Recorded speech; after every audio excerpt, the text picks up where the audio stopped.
If I am a star, the people made me a star. Marilyn. Marilyn Monroe. Life is stage here and now. Fame is fickle. Marilyn. Marilyn Monroe. I give you the two most exciting words in the modern dictionary. Marilyn Monroe!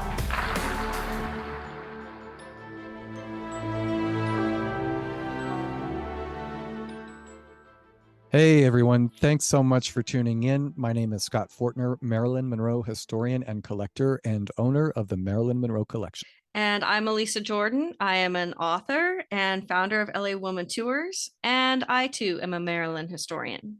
We want to welcome you to our IntroCast, our very first podcast for our new show, All Things Marilyn, where we're really just going to share our knowledge and our stories and our information about Marilyn. Together, we've got over 40 years of experience researching and writing about Marilyn and looking into her life and trying to get to know all the things that there is possible to know. And we just really wanted to take an opportunity to get the true story out there about many different aspects of Marilyn's life. We've been talking about it for a while, at least a few months, and we're finally getting to the point to where we're doing it. This is probably a good time to really acknowledge some people that have helped us along the way a little bit. Sergio Serrano, who is an incredible graphic designer, has shared all of the graphics for the podcast. And if you liked our intro, you want to acknowledge and follow Kelly at Silver Technicolor because she put that together for us. It's really just amazing how the Maryland community comes together to support each other. And over the years, I think that we've really connected with and met just some really amazing people. And we've had some really incredible experiences when it comes to Maryland. So speaking of Maryland, Elisa, Yeah. how did you discover Maryland? So I discovered Maryland, I was about 5, I think, and I grew up in Southern California, and we had a television station, Channel 5, KTTV, and on the weekends they had a show called the Family Film Festival, and it was hosted by a man named Tom Hatton. And I used to watch those movies. They were like old Hollywood movies on Sunday mornings. And one week it was Gentlemen Prefer Blondes. And all I remember is seeing Marilyn singing Diamonds Are a Girl's Best Friend. And I don't know what it was, but it was just like a lightning bolt and it was love at first sight. And I've tried to figure out what it was as an adult, but the only thing I could come up with it was everything little girls love, I guess. It was pink and hearts and sparkly and this pretty woman who looked like an angel singing and dancing and having fun. And I was so taken with it, I don't even remember seeing the rest of the movie. Wow. And when it came on again, I remember seeing a commercial for it and telling my mom and my brother, I want to, please remind me when this movie comes on because Diamonds Are a Girl's Best Friend is coming on. And they were like, "What are you talking about? What movie is that?" And I said, the Marilyn movie with Diamonds Are a Girl's Best Friend. That's the movie. And my brother laughed at me and he said, "That's not the name of the movie." And he opened the TV guide and he pointed to the listing and he said, "It's called Gentlemen Prefer Blondes." I had no idea. So I remember watching the movie again that time, but I was so taken with Diamonds Are a Girl's Best Friend that it was like the rest of the movie just went away. And that was many years ago that happened. And it just kept going. I had Marilyn posters on my wall. I had Marilyn dolls. I got every book on her that I could find. So that's how I got started. How did you get started? Well, you're really fortunate that you have an exact memory of when you discovered Marilyn. I actually don't have that. My first foray into old Hollywood was when I was about 12 years old, 11 or 12, I don't remember exactly. And on HBO, there was a television show, The Jane Mansfield Story, starring Lonnie Anderson. And that was really my first, I think, look at the life of someone that was a star in Hollywood in the silver screen era, Jane Mansfield. From Jane, I pretty quickly transitioned to Marilyn. And I don't remember, as I said, the first time I saw Marilyn, I don't know if it was a movie, a book, a photograph, but immediately it was Jane Who, and it's all about Marilyn, right? So, and that was when I was about 12 or 13. years old. And just like you, it's just this lifelong fascination with this person that just really has captured the wonder and the imagination of the world. And I think you just hold on to that type of thing forever. So, I wish I did have that first memory. And I know a lot of people do. They remember the very first photo or the very first film or those types of occurrences. But sadly, I don't have that. So going back to very first, do you remember the very first Marilyn item you got? Yeah, it was the Life magazine from August of, what was it, 1982, the 20th anniversary of Marilyn's passing. So that was the very first thing. And I still have those clippings. I just found them recently. Went back home to see my mom, and she pulled out a box of things that she had saved. And sure enough, there were my clippings that had hung on my bedroom wall when I was 12 years old. The very start of the Marilyn Monroe collection, the very first item. What was your first item? So it was a postcard, and we were at the mall, and it was one of those little gift shop places. And for whatever reason, my mom told my brother and I we could each get a postcard because they had a big postcard rack. And my brother selected a postcard of Ozzy Osbourne, and I selected a picture of Marilyn Monroe. And it was one of those pictures where she is in the bunk of the Some Like It Hot train, and she was playing for the camera. And the tone was a sepia tone. It wasn't a regular black and white photo. But I remember picking that up and telling my mom and my brother, I'm starting a Marilyn Monroe collection. Mm. And, my brother, being my brother, said, you can't have a collection with one item. And I said, well, I'm starting a collection. And my mom said, she can start with one item. And I think back to that moment now, and I think if we all only knew what was coming, and it all started with that postcard. Right. Yeah. And the world's definitely different today when it comes to the collectibles Yeah. for Marilyn. I have higher standards today. Sure. So speaking of firsts, how did we meet? So this is how I remember it. And maybe you remember things differently, but I was freelance writing, like 2008, 2009. And I started writing for a couple of websites. One was allexperts.com, and I answered questions about Marilyn that people wrote in. And another was examiner.com, and that was like my own column, and I would write original material. I remember your column, yeah. And I set up a Google alert, and that's how I first found the Marilyn Memorial. And I thought, oh, well, I should probably attend this because, I'm like a Marilyn reporter. So I went to the memorial, and I didn't know a soul. So I just sat in the back by myself. And that year, Penny, who was the trumpet player in the Some Like It Hot band, Sweet Sue's band, was there, and she spoke. And you were there, and that was the year Marilyn Remembered rededicated the bench outside of her crypt. And you were going to rededicate it. Greg Schreiner, who is the president and founder of the club, is the host of the memorial. And I now know that. And I now know that you help him with that. But at the time, I didn't know. So everyone went outside to rededicate the bench, and that sounded really neat. But I wanted to stay inside because I wanted to get a picture with Penny. So that was my first experience with Marilyn Remembered. And then I discovered that I did a couple. And again, I didn't know anyone. And there was one particular meeting where you came up to me and were especially welcoming. And you recognized me and said, I really like your column. And I thanked you. So that's the first time I remember actually speaking to you. Yeah. And that's been many years. Yeah. Probably close to 15. And that's my memory. Yeah. That sounds pretty true to form for me too. It has been a very long time. My very first introduction to you was reading your columns on the examiner.com website. Mm-hmm. And that was many years ago when I was really first getting into my own website and starting my own blogging and really writing about Marilyn and trying to get the truth out there as well.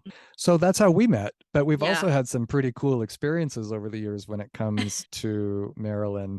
And you've done something that I'm incredibly envious of, and that was you attended the 1999 Christie's auction, the personal property of Marilyn Monroe.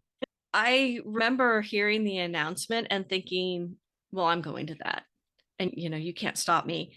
Because if you weren't a fan at that time. It might be difficult to remember, but there was so much interest in that auction that they had to hold a lottery to see who could get tickets. Yep.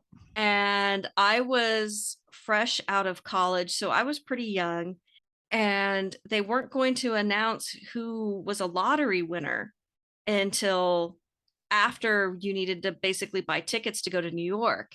And I didn't have a lot of money because I was, just out of school, but I was working 2 jobs.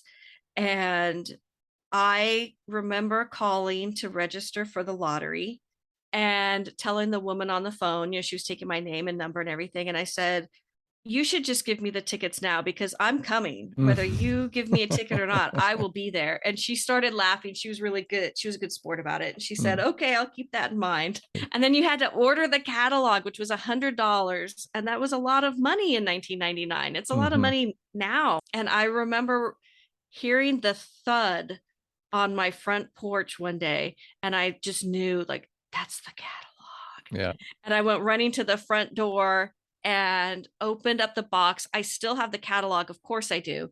Yeah. I still have it in the box that it came in. It's pristine, but I remember opening it up and just looking through it because I was so hungry to see what she was like in real life. You were seeing Kleenex boxes and trash cans, and of course the big things like the gowns and the shoes, but it was just every aspect of her life. It's a reminder that this was a human being. Yeah. I was really young, and we turned it into a girls' trip because my dad told my mom, listen, there's no way we're going to be able to stop this kid from going to New York. Please go with her so she's not in the city by herself. So my mom and her friend Patty and her daughter Lauren, who is my age and we grew up together, we made it a whole week trip in New York, and it was amazing. And then I went to the second day of the auction because the first day was the higher end stuff. That's when they sold the Happy Birthday, Mr. President dress and things like that. And I went to the second day. And by the way, you had to get a note from your bank to submit to Christie's to prove you had money in the bank so that you could go. And my bank number, I'm sure, wasn't very impressive, but they let me in. I did get tickets and I sat there all day. I think the doors opened at 9 or something, and I didn't win an item until like 8 o'clock at night. If it was supposed to go for $200, it went for 10,000. Right. And I remember thinking, I'm just a regular person. How am I supposed to get something? I had invested my entire life savings into that trip. And I finally got an item, and I had been bidding all day. And when they finally put the hammer down, the whole auditorium applauded. Just because you finally won something. So I finally won something, and people had been watching me. Yeah. And it was so cute. I was in shock. I just remember sitting there like, oh my God. And these guys tapped me on the shoulder from behind and they said, we're so happy for you. We were going to bid on that, but we wanted you to get something. And I just remember looking at them and still stunned, saying, thank you. Like, that's all I could get out. And what was it that you won? I got the book Albert Camus' The Fall. And I was trying to get The Great Gatsby because that's my favorite book, but I am convinced that you get what you're supposed to get because I wasn't thinking of it at the time, but Arthur Miller, after Marilyn passed away, wrote After the Fall, which was a play about his time with Marilyn. And he named that play After the Fall, after Albert Camus' The Fall. Wow. And I had Marilyn's copy of The Fall. Wow. So it was a deeply meaningful piece. And of course, I still have it. And I remember walking home to the hotel. It was wrapped in tissue in a paper bag and just clutching it to my chest, so afraid someone was going to take it away from me. Yeah. And you can't believe actually what you have just purchased. That's the way I am almost every single time. No, it was so new. That was the first big auction. And I still can't believe I did it. I came home to an empty bank account. I would do it all over again. Yeah. But that's what she meant to me. That's what I was willing to do just to feel a little closer to her. And I realize that sounds extreme to some people, and that's fine.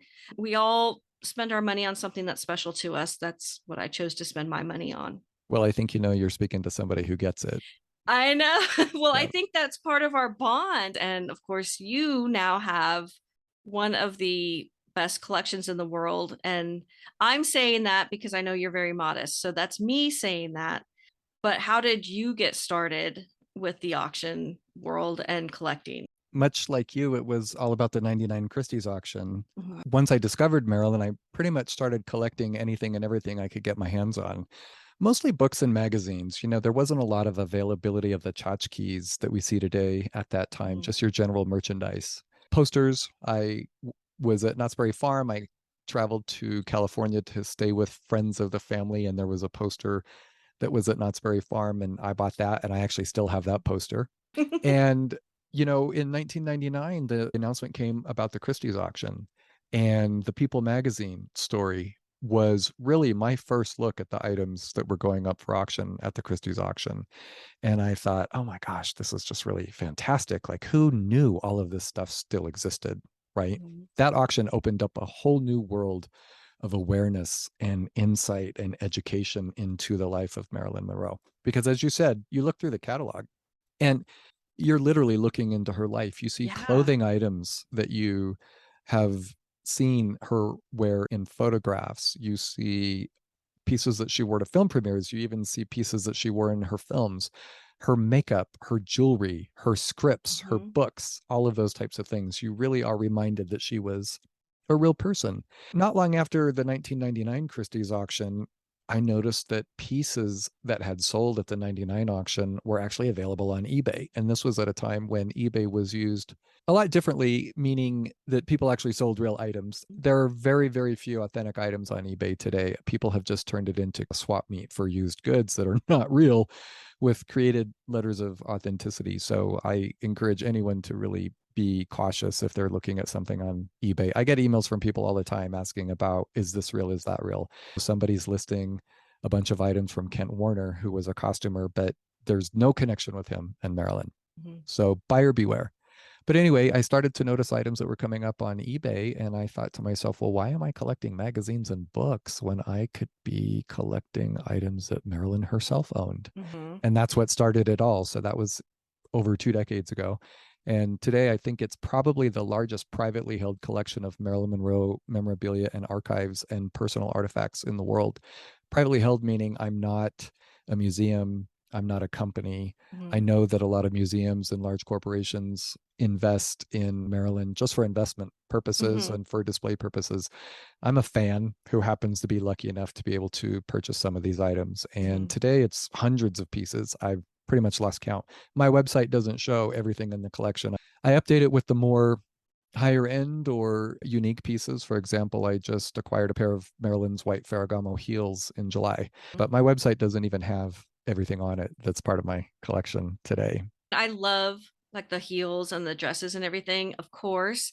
But some of the things that I love the most are things like receipts Mm-hmm. or what she was doing on a specific day. I love knowing that she bought iced tea from room service when she was on Right, location or something. It's like, oh, right, she liked iced tea. right. I love the little things that humanize people. And that's one of the things that I appreciate about being able to go through her things.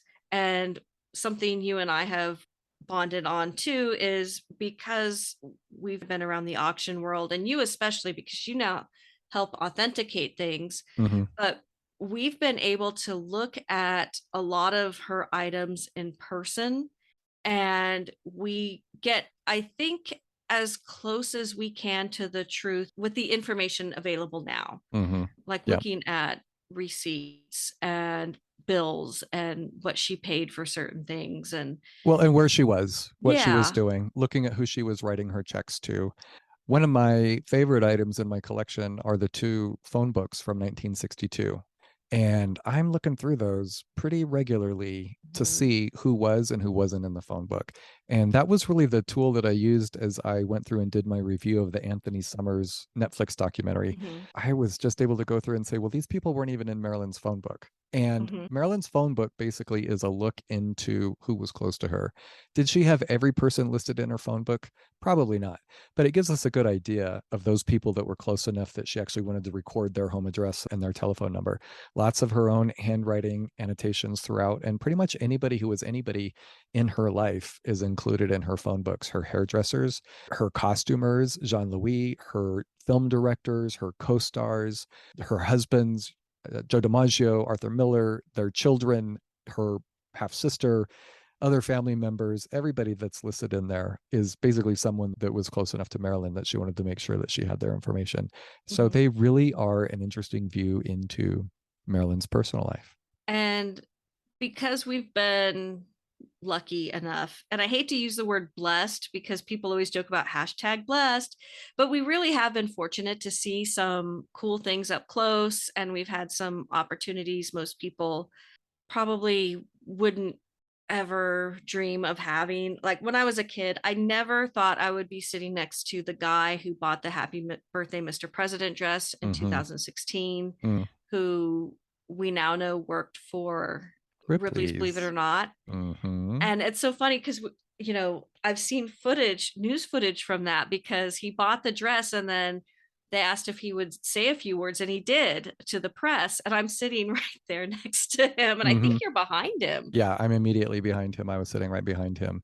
And of And course, we were so excited that the dress was purchased by an entity that we thought would take care of it and preserve it and display it for the public to see, because the dress had been purchased by a billionaire investor in New York, and he basically put it on display in his penthouse in New York, and the public really had no awareness of the gown or no ability to view it.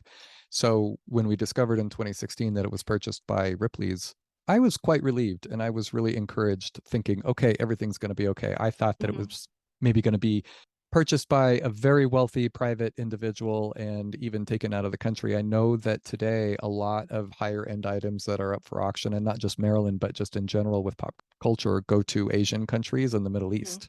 So my concern was, okay, we're just going to lose sight of this dress forever. So obviously, of course, very disappointing that they allowed the gown to be worn by Kim Kardashian at the 2022 Met Gala. I know a lot of people are aware of you now because of that.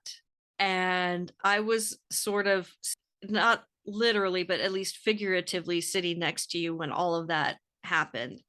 So I also know you went out of your way to not be in the public eye. And the reason I'm telling people this is because I don't want anyone to think that we are out to make names for ourselves. Right. So this really is about Marilyn, but I know you turned down a lot of interviews and things like that. But I do want people to know that you are the person who brought that to the attention of the public, that the dress was damaged. So do you want to talk about how you discovered that? Sure. Well, I'd been basically the entire month of May was a whirlwind because I was contacted quite a bit to comment on the fact that Kim Kardashian had actually worn the dress. So that was the first news cycle. Me being quoted, people.com, around the world, all types of news entities were reaching out for comment. The second news cycle was when I announced that the hair that Ripley's gave to Kim Kardashian was fake. It was not hair cut from Marilyn's head the night of the JFK, that it was actually Kenneth Patel. There was a receipt that was discovered in Marilyn's personal files where he billed her for services for the Happy Birthday Gala for President Kennedy. So that too went viral. And then a couple of weeks later, Chad Michael Morissette, my good friend and your friend, and also a member of Marilyn Remembered and someone that we've worked with in the past, happened to pop into Ripley's on his birthday. And he discovered that there actually was damage to the dress. He took photos and he sent them to me. And I said, well, here's the proof. Here's the evidence. Can I post these? And he said, please do. So I posted them at about 4:30 on a Monday morning, and it went viral. That was the craziest week of my entire life. I've never experienced anything like it. My phone was blowing up, email, Instagram, all of my social media just blowing up. And I was contacted for interviews pretty extensively. Around the world, people were reaching out and wanting me to do interviews. And I said, I'm not going to do a video interview or a televised interview. I don't want to be the face of this. I don't want this to be about me. I didn't discover it, but I also don't want to be the person that is associated with it in this way. I want the damage to the dress to speak for itself. So please just focus on the photos and the images and the video, of course, because Ripley's released that video of the second fitting where they are literally forcing it up Kim Kardashian's body, and you can hear the crystals falling to the floor and bouncing off the floor. And so, yeah, it was a crazy week. I know what it's like now to go viral. And I just think it's really important to get this information out there, that even though people still continue to say that there was no damage to the dress, the photos and the video speak for themselves. The dress is not in the same state it was prior to the Met Gala. And I don't get that. We can talk about gaslighting. We can see that the damage is done. There are rips to it and crystals that are missing. And I counted 22 crystals just in one small section in the back of the gown, the left side of the back of the gown. And that's just one small section. So we have no idea what the rest of the damage actually looks like. But of course, the kick pleat looks like it had been utterly shredded.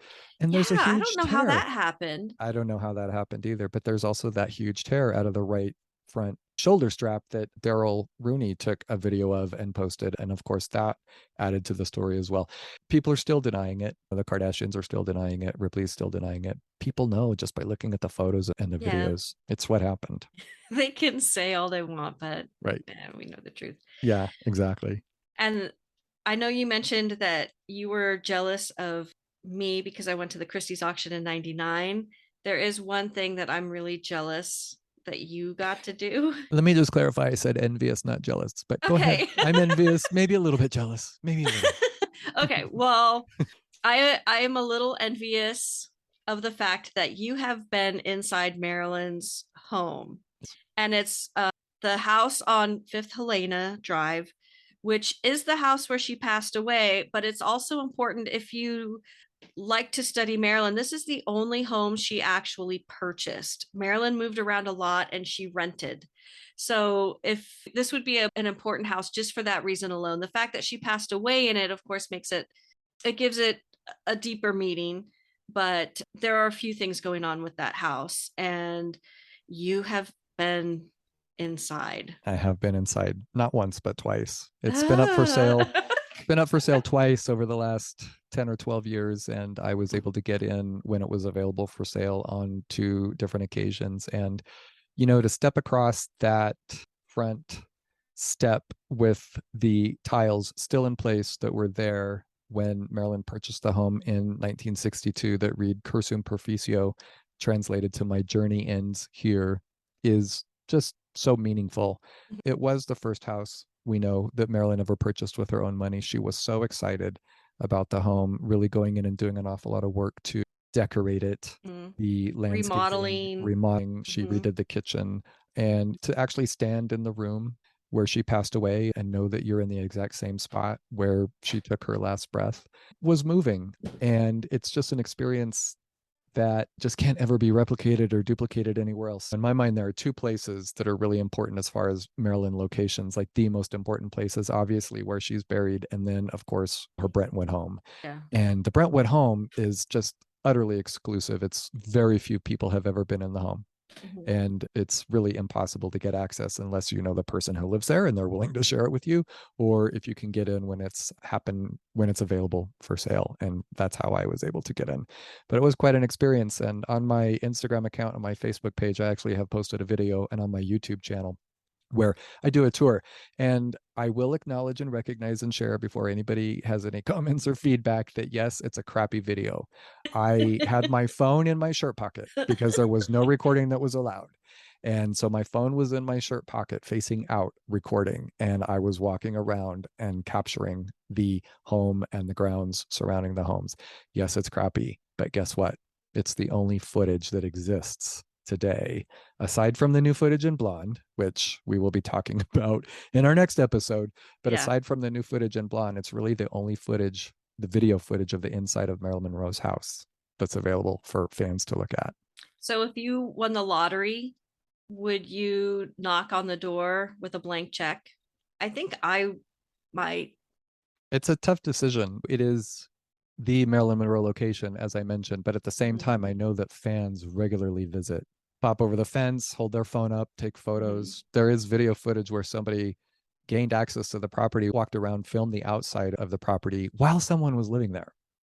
We go to places where Marilyn lived or worked or hung out, and we are very adamant about being respectful. Obviously, if you go to a restaurant where she ate, you're going to sit down and enjoy a meal. But if you go to someone's home, and I've been to a lot of them because growing up in Southern California, I could go to these places and obsess in person.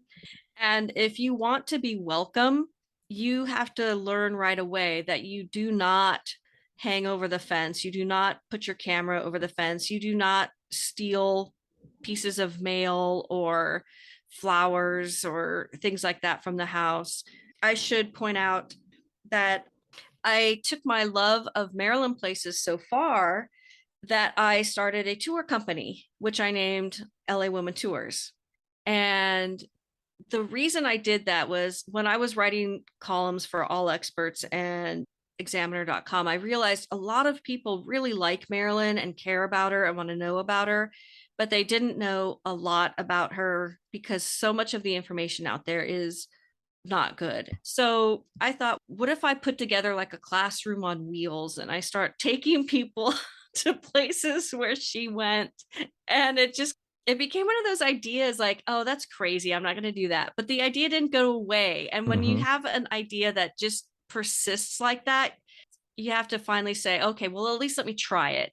And then soon after, I decided, well, let me look into this. I realized I know a lot about the Doors because they're an LA based band. So I'm going to do the Doors too. And then one day I was thinking, I don't know what to call this company. What am I going to call my tour company? How am I going to cover both Marilyn Monroe and the Doors because they're so different? And I was driving in the car and the song LA Woman came on the radio, and it was like the universe slapped me on the back of the head and said, here, dummy, this is how you do it. LA Women Tours was born. Yeah.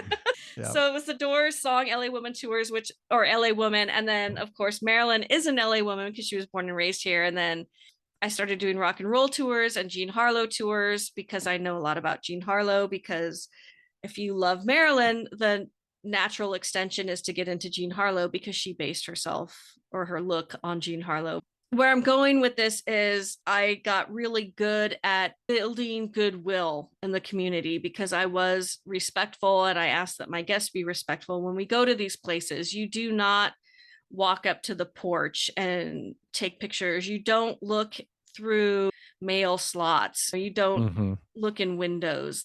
You need to respect their privacy because that's where people live, right? Yeah. Particularly in Marilyn's homes. Yeah.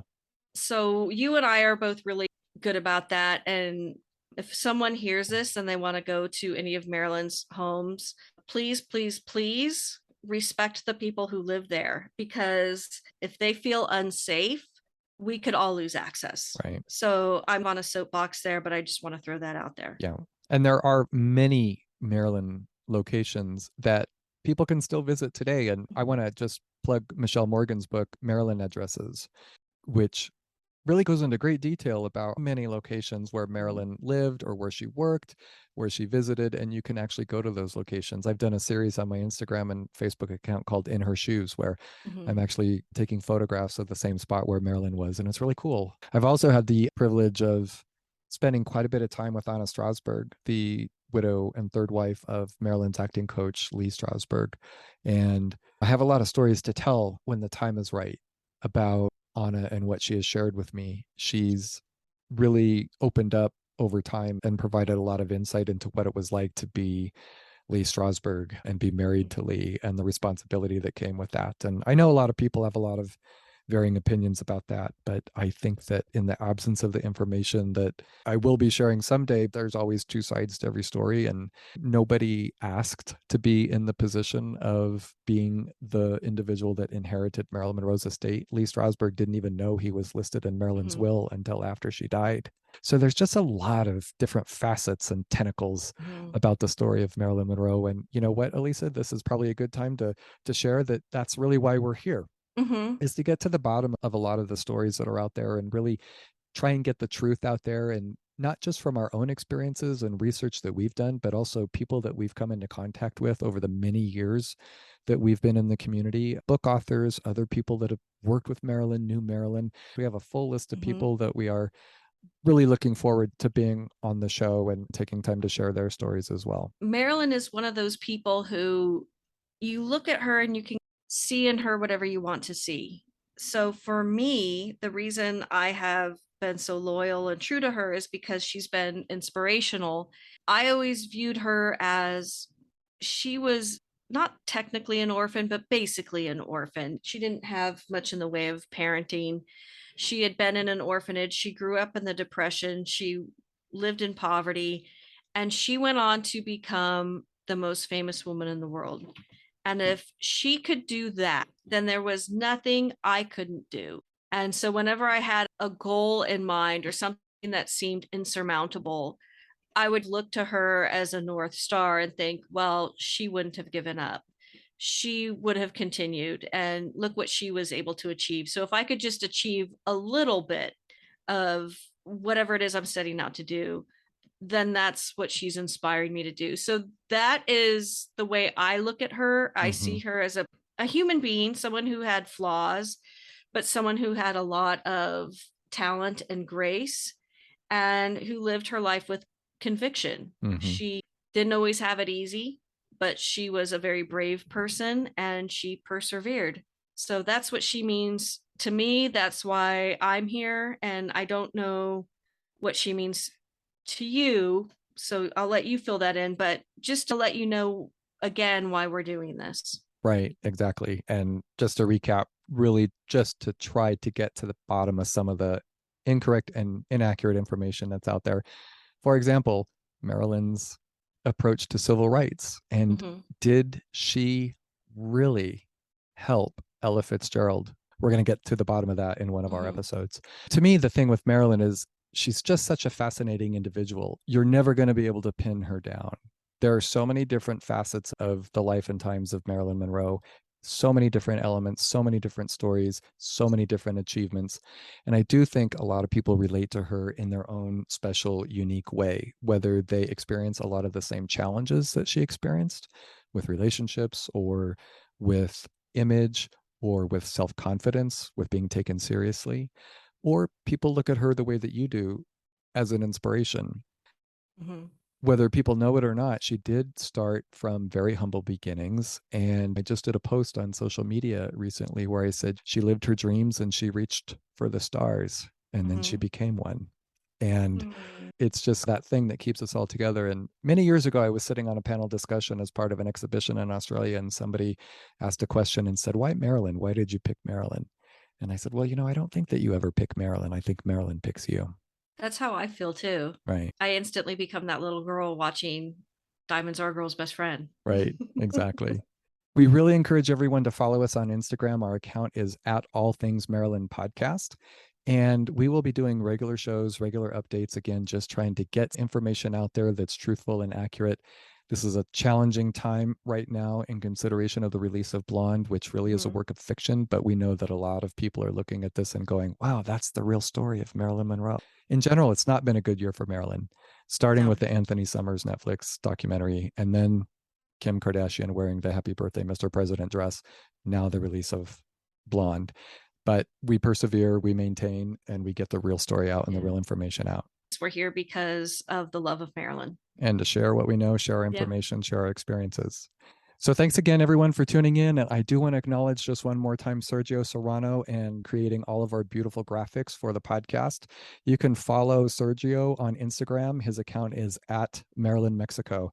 I also want to acknowledge again Kelly, who owns Silver Technicolor on Instagram, and her account is silver_Technicolor. And you can also find her on YouTube. She made for us our incredible intro and exit music. We're glad that you've taken some important time from your busy day to learn more about Elisa and me. If you've got ideas or suggestions for things that you'd like to hear about in future episodes, just drop us a line at allthingsmarylandpodcast@gmail.com or message us on Instagram. We invite you to tune in for our very first official episode, which will be all about blonde. See you next time for All Things Marilyn. Good night, man. Bye-bye.